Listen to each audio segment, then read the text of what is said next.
இந்திய ராணுவத்திற்கு 1.45 லட்சம் கோடியில் உபகரணங்கள், தளவாடங்களை வாங்க பாதுகாப்புத்துறை ஒப்புதல்.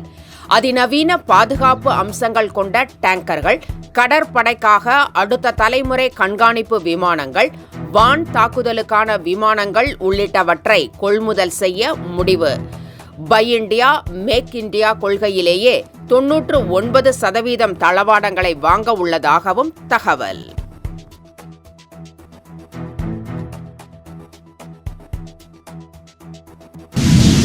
பாராலிம்பிக் போட்டியில் இந்திய வீரர்கள் பதக்கங்களை அள்ளி குவிப்பு.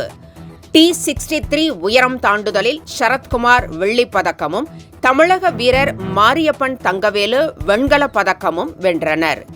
ஈட்டி எறிதலில் S46 பிரிவில் அஜிதன் வெள்ளிப் பதக்கமும், சுந்தர் சிங் வெண்கலப் பதக்கமும் வென்றனர்.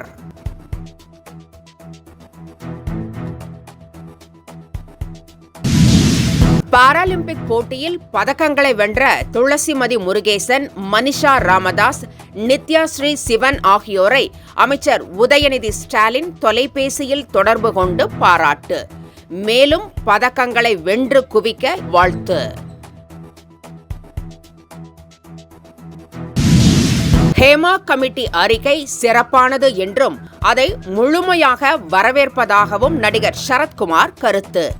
நாம் பெண்களை மதிக்க கற்றுக்கொள்ள வேண்டும் என்றும், பெண்கள் மீதான பாலியல் தொல்லைகளை தடுக்க கடும் நடவடிக்கை எடுக்க வேண்டும் என்றும் வலியுறுத்தல்.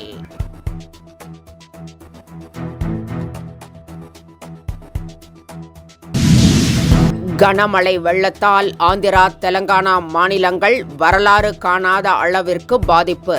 பல இடங்களில் வெள்ள நீர் சூழ்ந்து மக்கள் வீடுகளின் மாடிகளில் தஞ்சம்.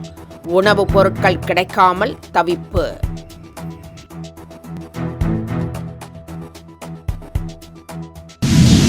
தமிழகம் முழுவதும் செப்டம்பர் 5ஆம் தேதி ரேஷன் கடை ஊழியர்கள் வேலை நிறுத்தம் அறிவிப்பு. சரியான எடையில் தரமான பொருட்களை பொட்டலமாக வழங்க வேண்டும், இறக்கு கூலி வசூல் செய்வதை தவிர்க்க வேண்டும் உள்ளிட்ட 10 அம்ச கோரிக்கைகளை வலியுறுத்தி போராட்டம் நடைபெறுவதால் ரேஷன் கடைகள் இயங்காது என்றும் அறிவிப்பு.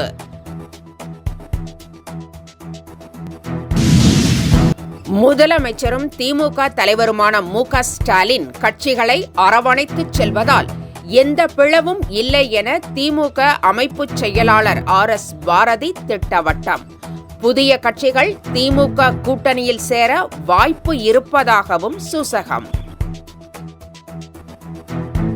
குரூப் 4 தேர்வு முடிவுகள் அடுத்த மாதம் வெளியிடப்படும் என அறிவிப்பு. தமிழகத்தில் கிராம நிர்வாக அலுவலர், இளநிலை உதவியாளர், சுருக்கெழுத்து தட்டச்சர் உள்ளிட்ட 6824 காலி பணியிடங்களுக்கு ஜூன் 9ஆம் தேதி குரூப் 4 தேர்வு நடைபெற்றது. 15.8 லட்சம் பேர் தேர்வு எழுதினர். மீண்டும் காலை 10 மணிக்கு ஆங்கில செய்திகளில் சந்திக்கலாம். தொடர்ந்து இணைந்திருங்கள். My India news 24/7. என்றும் உங்களுடன் மை இந்தியா. முக்கிய செய்திகளை உடனுக்குடன் தெரிந்து கொள்ள சப்ஸ்கிரைப் பண்ணுங்க, பெல் பட்டனை பிரஸ் பண்ணுங்க.